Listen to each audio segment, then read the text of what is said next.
Hello everyone, welcome to this section. In this section, we are going to talk about exception handling in C++. In this video, we are going to talk about try, catch, and throw mechanism. So these are three keywords that we use in C++. But why do we use them and what are they in fact? So for example, if we want to start with the try, for the try, it contains the code that may throw an exception. So if an error occurs, control moves to catch block. So this is why we use try. And for the throw, it is used to signal an exception when an error occurs. So it translates control to the nearest matching catch block. And for the catch keyword, it handles the exception thrown in the try block and prevents the program from crashing. Okay, why do we use them? It allows programs to handle unexpected issues such as dividing by zero, invalid inputs, or file not found errors. So instead of having a program being crashed, we can have error handling to give us some output in the terminal so we understand there is an unexpected issue with the code. And also it helps to increase program stability, so it prevents abrupt termination of the program. And also it gives us a customizable responses because we can define how our program reacts to different types of errors. So let me illustrate all of this with an example. I'm having one function here. It is called divide. It's a void type, so it's not going to return anything, and it takes two arguments. And we are just saying that if b equals 0, we should have an error. So enter if, because if we want to divide a by b and b equals 0, it is not possible mathematically speaking. So if b equals 0, we want to show a message in the terminal saying that division by 0, error. So it's an error, okay?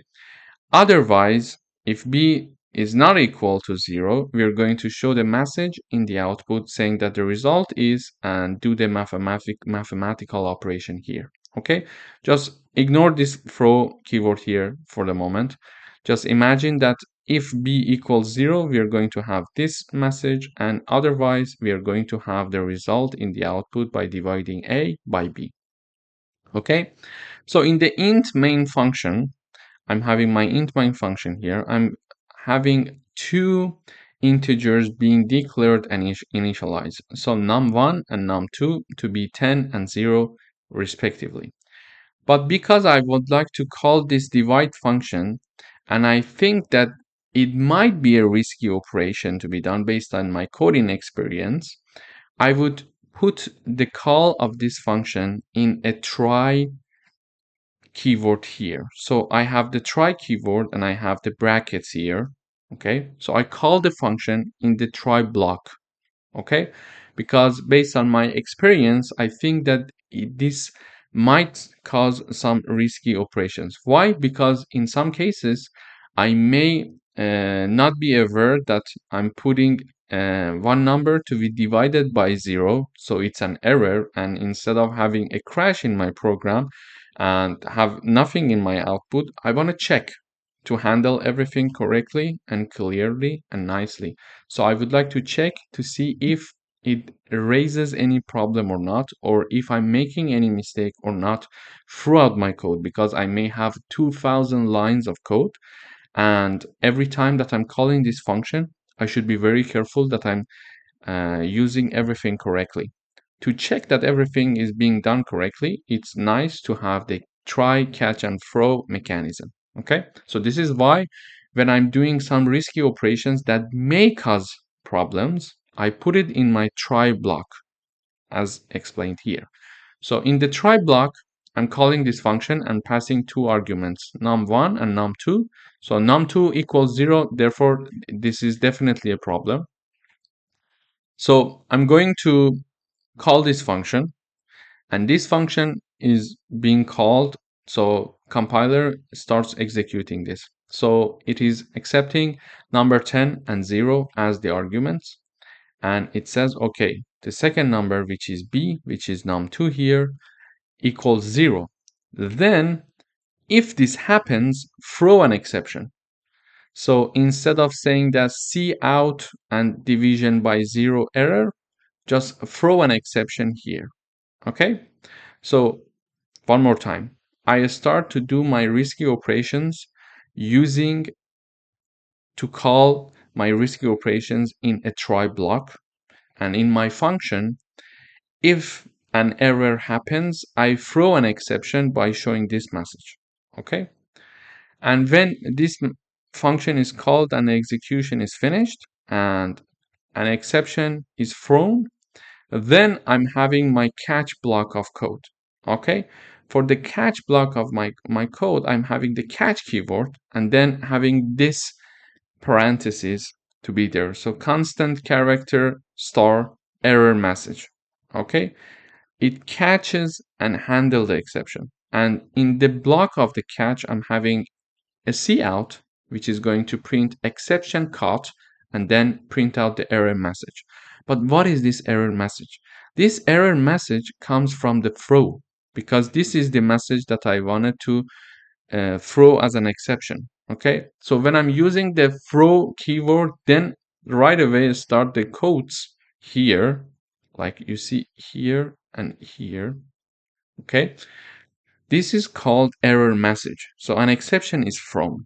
So when you are printing out the error message here, it is going to print out this message for us.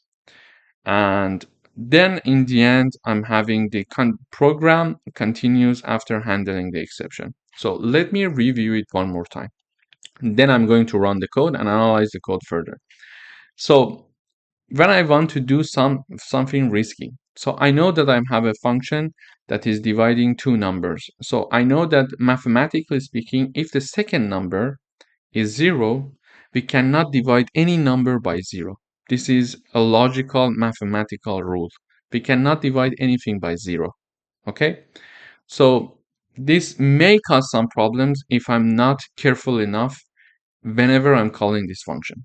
So it's a risk.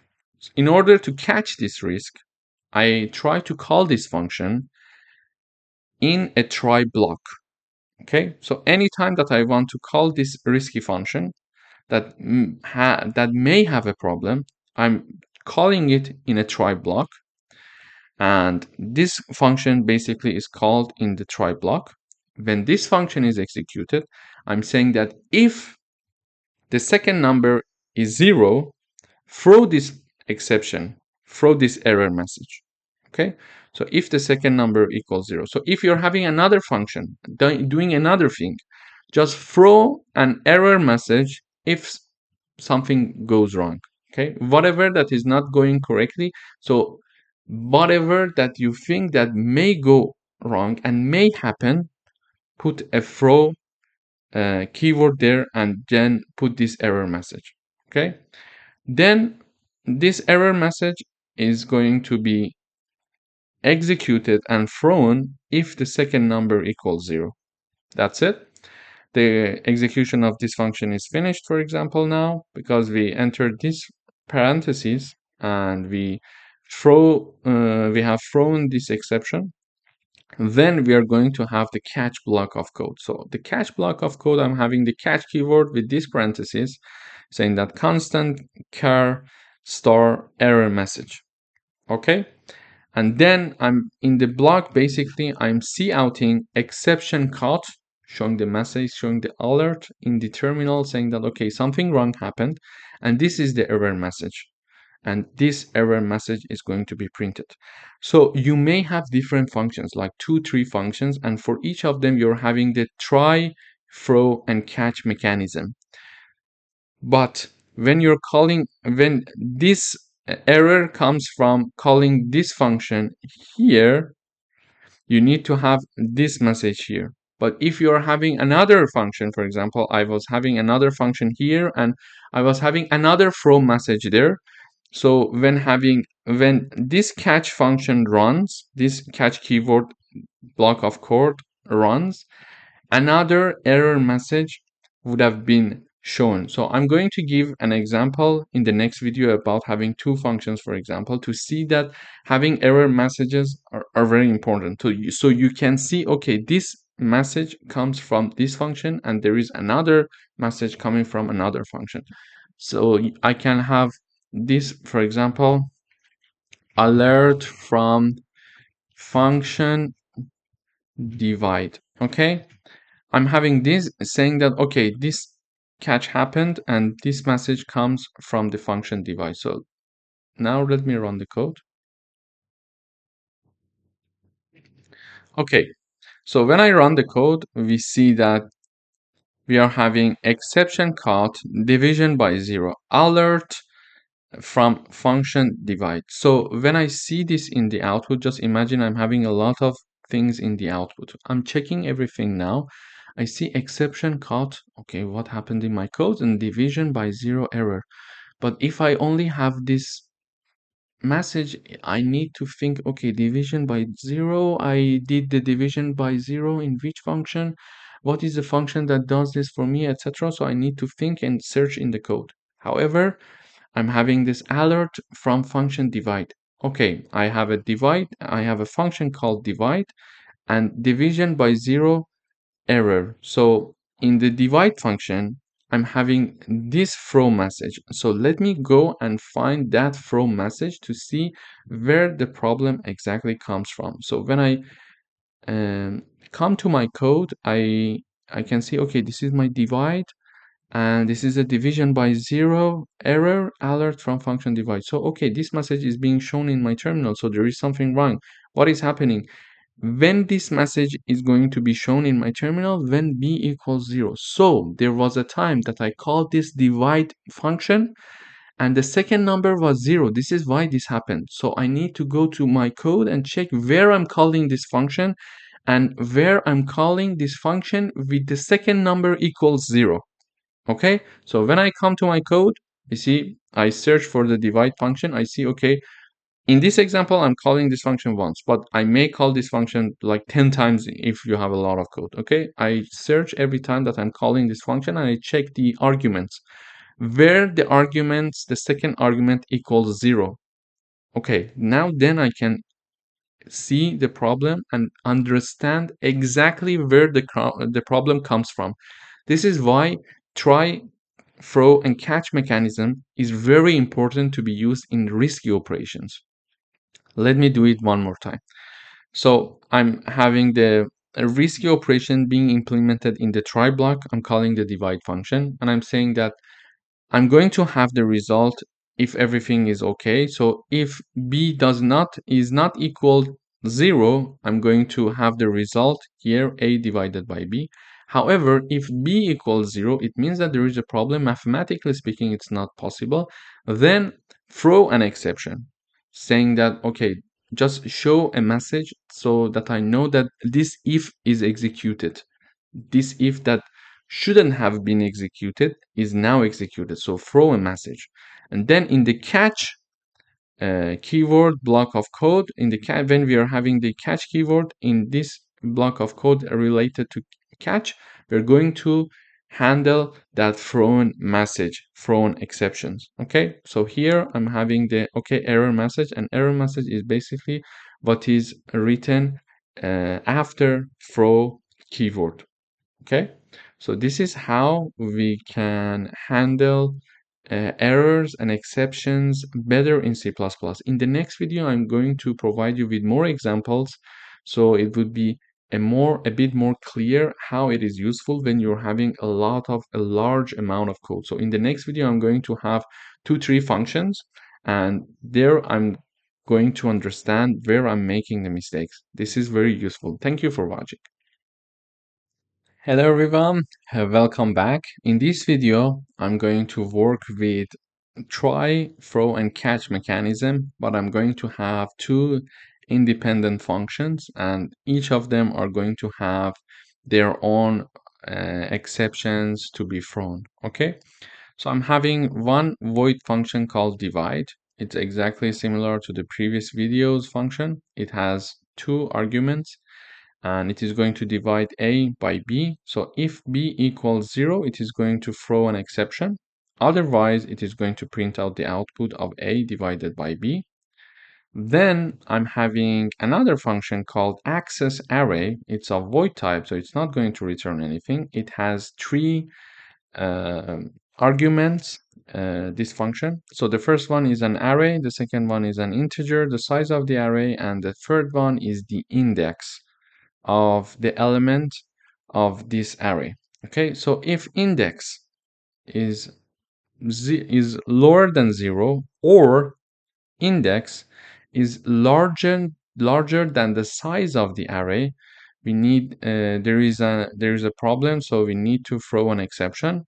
Otherwise, it is going to show out the index that is used to as the third argument, and it is going to print out the array index. So the element, for example, if I mention that the index 3, so it is going to say element at index 3 and then print out the element in the array with the index 3, okay, here. And if index that is lower than 0 or larger than the size of the array, it is going to throw an exception. I'm going to discuss this in details. And then I'm having one main function. I'm having two numbers, num1 and num2. So the first one is 10, the second one is 0. I'm having an array 1, 2, 3, 4, 5. So it has 5 elements and their index are, so this is the 0, 1, 2, 3, 4. So in C++, everything starts from 0. So this array is having 5 elements, 1, 2, 3, 4, 5, but the index 0 of the array is 1. So the element with index 2 is number 3, element with index 4, for example, is number 5. So when I call this function and I have the third argument to be index, so if I'm saying that, okay, index 3, it is going to investigate index is lower than 0. No. 3 is lower than 0. No. 3 is larger than the size of the array. No, because the size is 5 and 3 is not larger than that. So this parenthesis is not working for our situation. So this part of code is not going to be executed, and this part of code is going to be executed. So it is going to say, okay, you mentioned that index 3 and the element of the index 3 is number 4. Okay, so it is going to print out this one. And I'm calculating the size of the array using this formula. So I'm having the size of the full array divided by the size.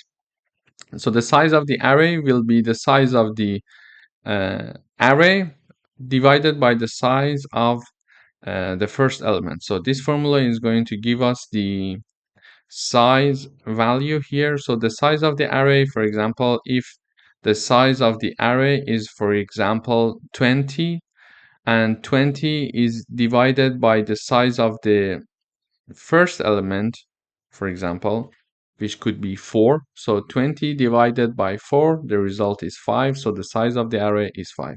So let me give you an example. For example, we say size equals size of the array. For example, we say it is 20. And when it is 20, it is divided by the size of the first element of the array. And it is, for example, the first element size is 4. Therefore, size equals 20 divided by 4. The size is 5. Okay, so we calculate the size of an array using this formula. And basically, this formula is known and it is accepted everywhere. So you calculate the size that it takes the array divided by the size of one element. So you would this way you would see how many elements are included in that array. Okay, the full size divided by one size will give you the number of elements in that array to you. Then I'm having one risky operation, division. I'm calling it in the try block.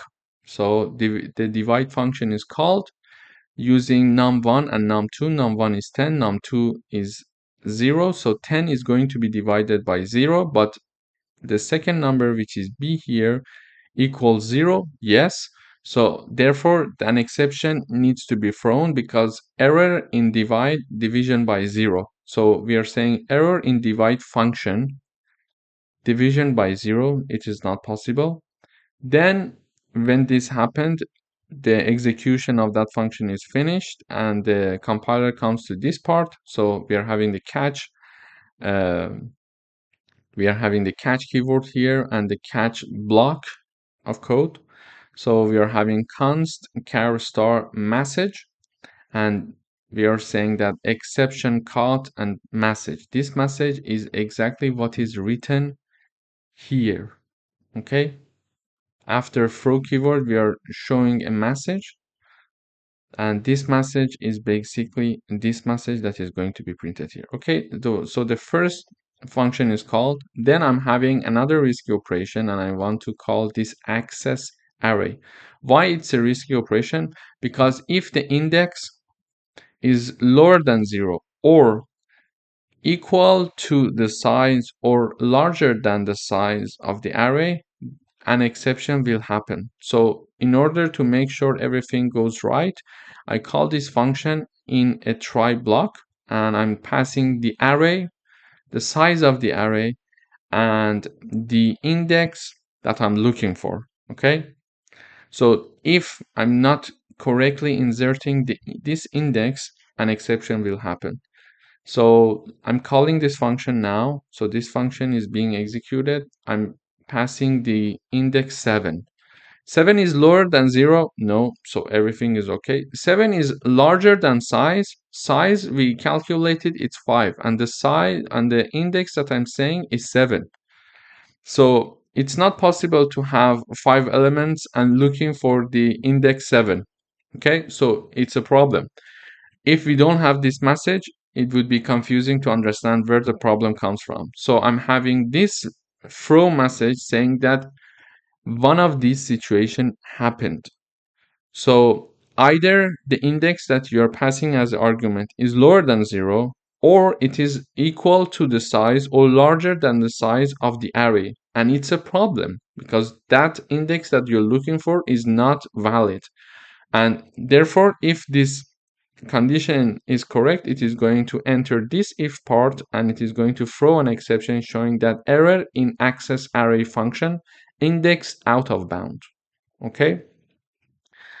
And using a catch keyword and the block of code of catch, I'm having this message, and this message is exactly this message. Okay, so now let me run the code. So when I run the code here, we see that, okay, exception caught. I'm having a problem in my code. So error in divide, division by 0. So now I see that there is an error in my divide function, and division by 0 is done. Therefore, an exception is caught here. So I'm calling the divide function somewhere in my code, and when I'm calling this function, I am dividing a number by 0, which is a problem. So I go to the divide function and I see, okay, this message is in this if condition part. So b equals 0. B is the second argument. So somewhere in the code that I'm calling this function, I'm passing the second number to be 0, which is a problem, which is not a valid value for the second argument. So I come to my int main function now. I see, okay, I'm calling this divide function. I'm passing num1 and num2. Okay, num1 is 10, but num2 is 0. This is not correct. So I made a mistake in my code. So now I put 5 and rerun. Okay, the exception is not there anymore. Instead, when I'm calling this divide function here, I'm having the result of division equal to 2. But how this happened? This is what I was looking for, in fact. The result of division, a divided by b, and a is 10 and b is 5, because num1 and num2 are passed to call this divide function, and this divide function is dividing a by b, which is 10 by 5, and the result is 2. However, I'm still seeing a message in my program saying that exception caught, error in access array function, index out of bound. So when I see this message, I right away go to access array function. So I come to access array function and I check it out here. Okay, error in access array. Where this message is in my function? Okay, I see that this message comes from this part. And when it comes from this part, it means that the compiler entered this if condition, because this message is inside one if condition. And I see that the index as the third argument that is passed to call this function is either lower than 0, or it is equal to the size of the array, or larger than the size of the array. So I'm calling this access array one time, and as the third argument, I'm not passing the correct number. So let me go now in the int main function to see where I'm calling this function and with which value I'm calling this function. So when I come here, I see the access array function is called here, and the access array function that is called here is passing 3 arguments. So the array, the size, and the index. And the if condition was investigating the index and the size. So the array we know, because this is the array that we declared and initialized. The size is calculated correctly. I check the formula. Okay, so the size of the array is correct. We can also see out the size of the array to check that it is calculating things correct. And I see, okay, it's not a big array, so I can do the calculation of the size myself. The formula is correct. The size is 5 and the size is 5. It's correct. So let's now check the index that I'm looking for. So I'm looking for index 7. But this array is not having an index 7. So this is the problem, because the size is 5 and I'm looking for index 7. So 7 is larger than 5, and this is why we enter this if condition, and this is why this is shown in the output. So I'm not passing the correct argument. So let me check. Okay, I'm looking for index 3. Let me recompile. So, okay, now that I recompiled, I see that no exception is there. Okay, so no exception is there, so the problem is solved. So the problem was an invalid number that I'm passing as the third argument for the index that I'm looking for. Now, 3 is passed, and 3 is lower than 0. No, 3 is lower than or equal to the size, which is 5. No. Is 3 larger than 5? No. Is it equal to 5? No. So this if condition is not going to be executed, and it is going to print out this line for us, which is the line that I was looking for from executing this function. And in this line, it is saying that element at index 3, because I'm passing index 3, and it says element at index 3 is 4. Why? Because I'm having index 0, index 1, index 2, and index 3. And index 3, the number is 4, and it is printing out that number for me. So this is how the try, throw, and catch mechanism can help us to understand potential problems and errors in our code. Thank you for watching. Hello everyone, welcome to this lecture. We would like to write a program that handles multiple exceptions in one function. So to do that, I'm having one function called check number. It's a void type and it is accepting one integer as an argument. And it is checking to see if the number is lower than 0, it is going to throw an exception. And if the number equals 0, it is going to throw 0. Otherwise means that the number is larger than 0, which is a valid number. So we are looking for a valid number that is larger than 0, and it is going to print out the number in the output. So if the number is lower than 0 or equal to 0, it's a problem, but if it's larger than 0, it's a valid number. This is how this function, this check number function works. In the int main function, I'm calling the function check number for the first time in a try block of code. I'm passing -5. So -5 is here. It checks, okay, -5 is lower than 0. Yes, so it is throwing an exception, negative number error. After that, we are having the catch block of code here, and it is saying string exception. By string, I mean an exception that is shown in a string way. So it's a string, it's a message. String exception, and then showing the MSG or message here in the output, and this is the message basically. And then I'm catching int e if number equals 0. So if number equals 0, we are throwing a 0. We are saying integer exception, and 0 is printed out here. So let me run the code. So when I run the code, I see that I'm calling the function once, and it is saying string exception, negative number error. So this check number function is called only once. And for two if else conditions, there are two different exception handling message here. We see the first one is negative number error, and the second one is 0.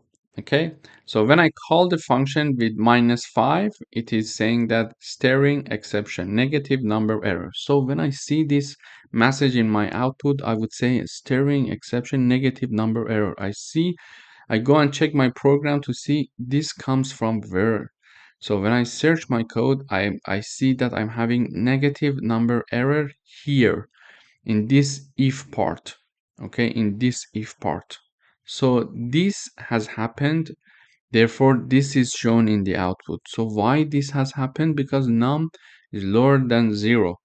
So when I call this function, as the argument num is passed to be lower than 0. So it's a problem, it's not a valid number that I'm looking for. So I go and check where I called this function. So I call this function here. Oh yes, okay, see, I'm calling the function with an invalid argument. So now I call the function with a number that is not lower than 0, but it is equal to 0. So let me run the code one more time. So we are saying that integer exception 0, and we are having this 0 being shown in this throw part here. So when I see it here, it is happened in this if else condition block of code. And when it is in this block of code, it means that num equals 0. So num is the argument that is passed to this function. So when I call this function in my int main function, I'm passing the num equal to be 0, which is not a valid number, and I'm not looking for it. So I made a mistake. So I check where I call the check number function. When I check it here, I see, okay, I'm passing a number that is 0, and 0 is not a valid number through the definition of this check number function. Therefore, I need to change this. So I call the function. Now I corrected my problem, and now I call this function. I run the code one more time, and I see valid number 10. So I finally see the output. So this function was there to check out if it's a valid number or not. So no exception is caught, and no errors in the output in the terminal, and no warning, no alert. Therefore, everything is correct, and a valid number is printed out here. So this is how one function can have multiple exception handling message in the terminal, and they are very useful to check if we are making things correctly or not. When, as I mentioned earlier, when we have a lot of lines of codes, we need to follow this rule, try, throw, and catch mechanism, because it would help us to debug the program much easier as compared to the case when we're not using this mechanism. And also we learned how multiple exception handling is done in one single function, and I'm calling this function once, but I'm having the catch keyword block of code two times because I'm having two exception that might be thrown in different situations. So I'm having two catch keyword and two block of code for the catch for different messages to be shown in the output in case something goes wrong. Thank you for watching. Hello everyone, welcome back. In today's video, we are having an array called ARR. It has 5 elements, 10, 20, 30, 40, and 50, and the indexing starts from 0 and ends with 4. And index 4 means the 5th element. Then we are calculating the size of this array, and then we are having one variable of integer type called index. Here, we would like to ask the user to enter an index, and whatever the user is going to be entered, we are going to store it in the variable index here. And then here, for further information, I'm printing out the size of this array.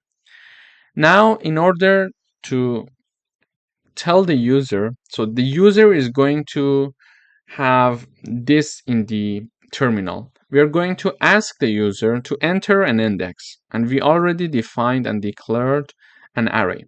We are going to ask the user to enter an index, and the user is going to enter, for example, index 1, and here I'm writing it here. Okay, the user is going to enter index 1, for example.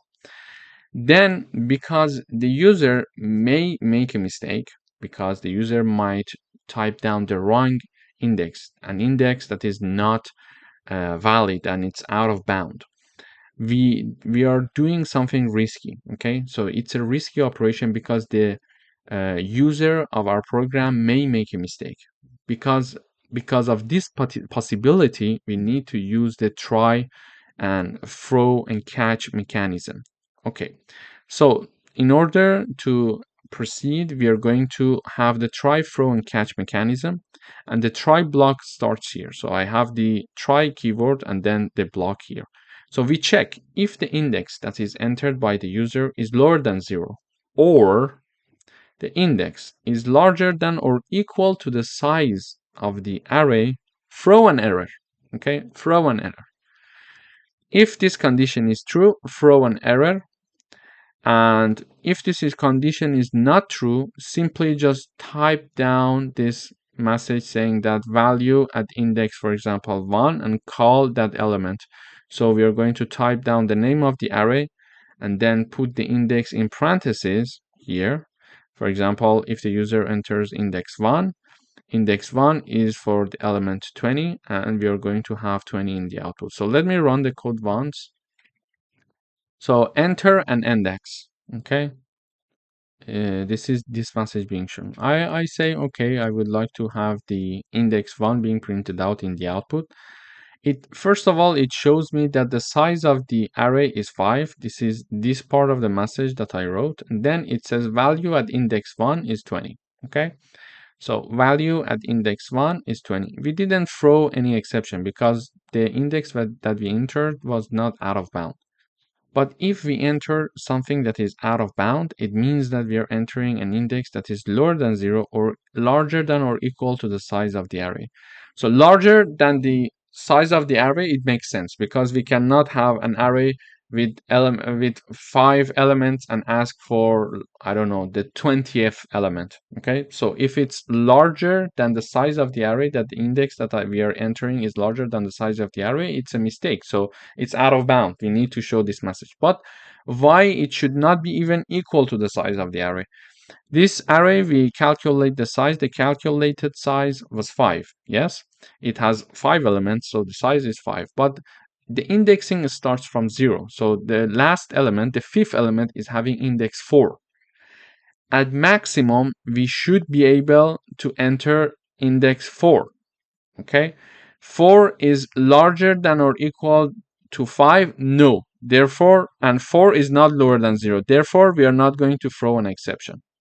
Okay, so the maximum index that is valid is number 4 because the last element of this array is number 50 and it's the 5th element, and the index of this 5th element is 4. Okay, but if I type down, for example, 5, the index 5 does not exist in this array, so it's an exception that we need to throw. It's an error. Okay, so this is why the maximum index that should be entered is the size of the array minus 1. So this is why even the index cannot be equal to the size. So if I type down index 5 and the size of the array is 5, we don't have the index 5 here. Why? Because we start from 0 for indexing. Okay, and in case that the size we enter, for example, index 5 and the size is 5, so it's an exception to be thrown, we are going to throw this message, error index out of bound.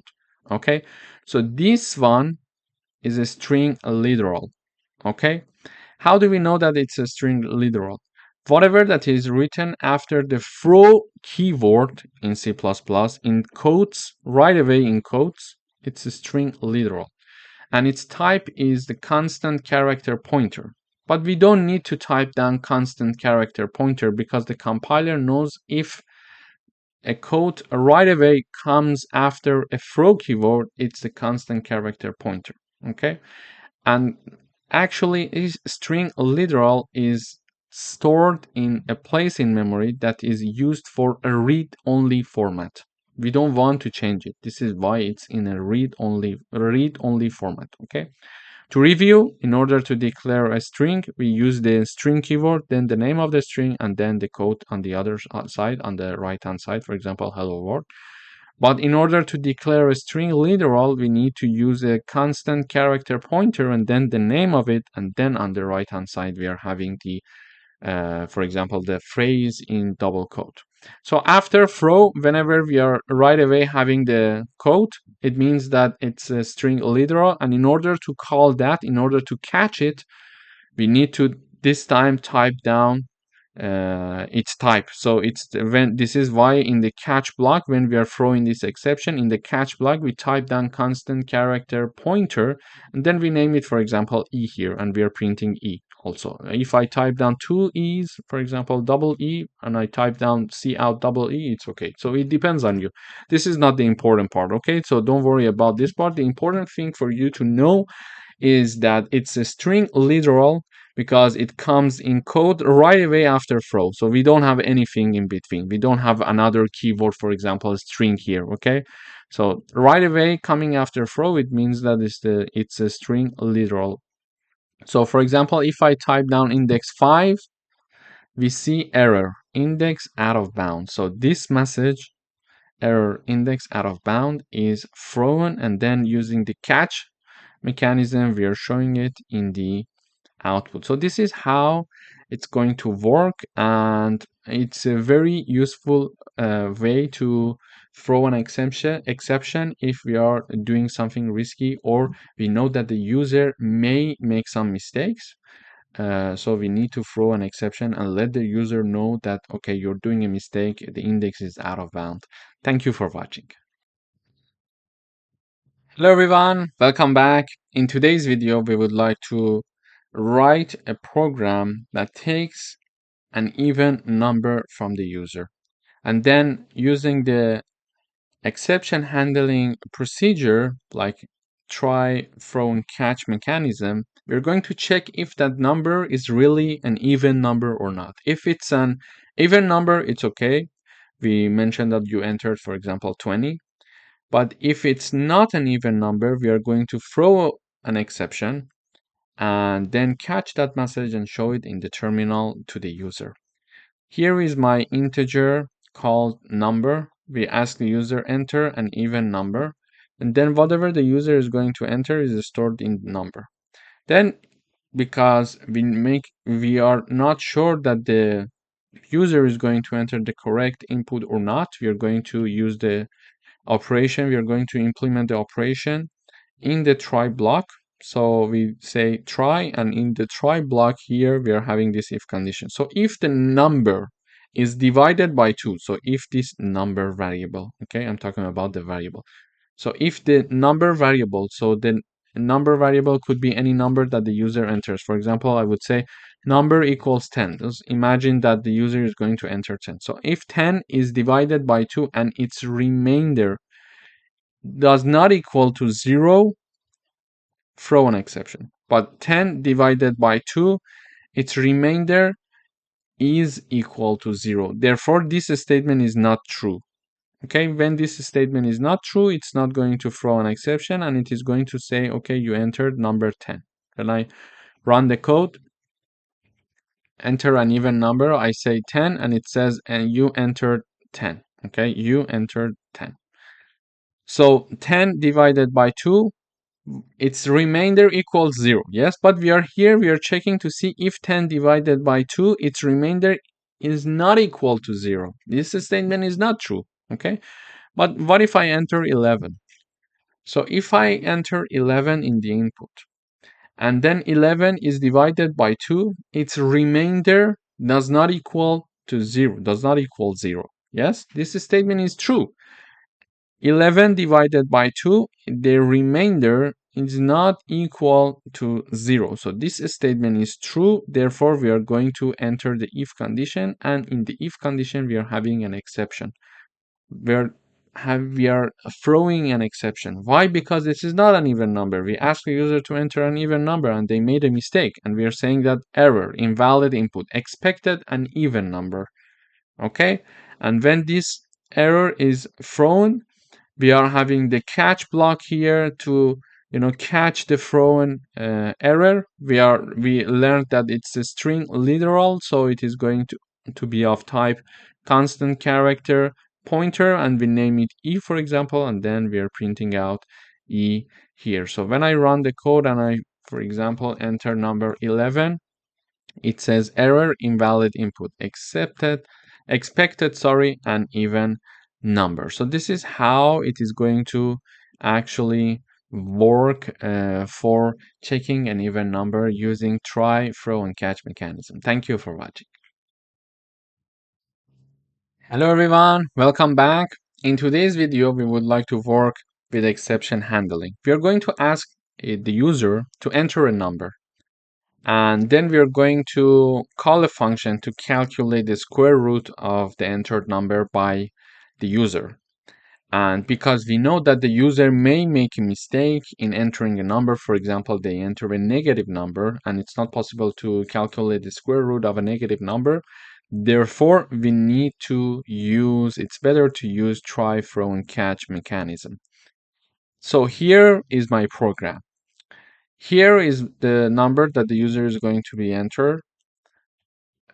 So this is of double type, and the name of my variable is number. Okay, so we can call it, for example, I don't know, we can say num1. Let's change it for the sake of simplicity. So num1, num1, and num1 here. Okay, so we are having a variable called num1. It's of double data type, and we are going to ask the user to enter a number, and we are going to store it using cin in the num1. Then we are going to use the try block here. Okay, we are going to call the calculate square root function and pass num1 as the argument. Okay, so whenever this function is called, this is the name of the function, calculate the square root, and it is going to return a double value for us, and it accepts one argument of double type as argument. So let's imagine that this if does not exist. So this function is going to calculate the square root using the sqrt keyword, and in parentheses we are having the number that is the argument of this function. So whatever the user is going to enter, this function is going to return the square root of that number. Okay, and then here we are having the cout saying that square root, and then the result is shown in the output here for us. Okay, so this is how we are having the output, and this result came from here, because when we call the function with num1 as the argument being passed to this function, it is going to return the output, and the returned output is assigned to the result variable, and in the next line we are calling the cout message, we are showing this in the output saying that square root, and we are calling the result variable and showing the output. For let me run the code. So I type down, for example, 25. It says the square root is 5. I type down 28. It says the square root is 5.2915. So I enter a number, it is going to store it in num1. It calls the calculate the square root function, and it is going to calculate the square root. It is going to return the output. The output that is returned is assigned to the result variable, and we are here showing the result variable in the output. Okay, but what if we make a mistake? So if the user enters a negative number, we cannot compute the square root of a negative number. This is why we are having the throw condition, throw exception here. So when we want to, when the function calculate the square root is called, before doing anything, we are having this if condition. We are going to check to see if the number is lower than 0 or not. So if the number is not lower than 0, it is going to calculate the square root and return the result for us. But if the number is lower than 0, it is going to throw an exception. Okay, we are going to throw an exception saying that error cannot calculate the square root of a negative number. We're going to throw an exception, and here we are going to catch it. And here we are having the constant character pointer because it's a string literal. And then we name it E, we can name it whatever. And then we are showing this error, the caught error in the output. So when I run the code and I type down -2, for example, -2 is stored in the num1. Then we are calling the calculate the square root function, and we are passing -2 as the variable num1 to this function, and we are checking it here. -2, is it lower than 0? Yes, this statement is true. Therefore, we enter the condition, and we are going to throw an exception. Error cannot calculate the square root of a negative number. And then we are having the catch block of code here that shows that thrown message in the output here using the cout and E. Here in the output, it is shown error cannot calculate the square root of a negative number. Thank you for watching. Hello everyone, welcome back. In today's video, we would like to write a program that converts a temperature from Celsius to Fahrenheit. And we would like to throw an exception if the input temperature is below absolute zero minus 273.15. Okay, so here I'm having my main function. I'm declaring a variable called Celsius. It's of double type, and we are going to show this message to the user saying that enter temperature in Celsius. Then we are going to store whatever the user is going to enter in this Celsius variable. Then here we are calling the Celsius to Fahrenheit function. So this function is going to do the conversion for us, and it's of double type, so it is going to return a double, and whatever that function is going to return is going to be stored in a new variable called Fahrenheit. And then we are going to show this message in the output saying that temperature in Fahrenheit, and then show this variable in the output. Okay, but let's dive into the Celsius to Fahrenheit function. So the name of the function is Celsius to Fahrenheit. It is going to return a double, and it is going to have one argument which is called Celsius here. So we are going to pass the Celsius variable that we got from the user and to this function. Okay, here this function, imagine that this is not there. Okay, this part is not there. This function is going to calculate the equivalent of Celsius to Fahrenheit using this formula and return it. And the return value is stored in the Fahrenheit variable, and then we are showing this Fahrenheit in the output in terminal using the cout. Okay, but we had a condition here. We don't want the entered number by the user to be lower than this number. Okay, lower than this number, we don't want it to be. Therefore, we need to check if that entered number by the user is lower than this. We are going to throw an exception saying that temperature below absolute zero is not possible. Okay, then when this exception is thrown, we're going to catch that message here, and then we are going to show that message in the output. So let me run the code. So enter temperature in Celsius. So I would say the temperature is 2 degrees, and it is going to show me this message in the output. Let me view. Okay, the degree is not showing correctly, not being shown correctly. So let me run one more time. So, okay, so it says enter the temperature in Celsius. This is the temperature in Celsius. And I enter 2. 2 is stored in the Celsius variable. And then we are calling this function Celsius to Fahrenheit. It is converting 2 to its equivalent in Fahrenheit, and it is returning the output. The returned output is assigned to the Fahrenheit variable, and then Fahrenheit variable is shown in the output, which is 35.6. Okay, so this is the temperature in Fahrenheit. So when I run one more time, I say, for example, 20, it's a temperature in Fahrenheit is 68. But if I type down, for example, minus 300, it is going to throw an exception. Error, temperature below absolute zero is not possible. So why this happened? The reason why is because we entered one number that is minus 300. It is stored in Celsius, and then we are calling this function and passing this Celsius variable, which is minus 300, to this function. And before doing anything, this if condition is checking minus 300. Is it lower than this number? Yes, it is lower than that number. Because it happens, if this statement is true, it is going to enter in this if condition and then throw an exception. This is the exception that it is going to throw. Error, temperature below absolute zero is not possible, and we are going to catch that error here. It's a string literal, that's why we are having the constant char pointer. Then we name it E, and we are counting the message E here, and we see it here in the output. We are having temperature below absolute zero is not possible. So basically, this is how we can have a conversion of Celsius to Fahrenheit with try, throw, and catch mechanism to make sure that the user is not making any mistake. Thank you for watching.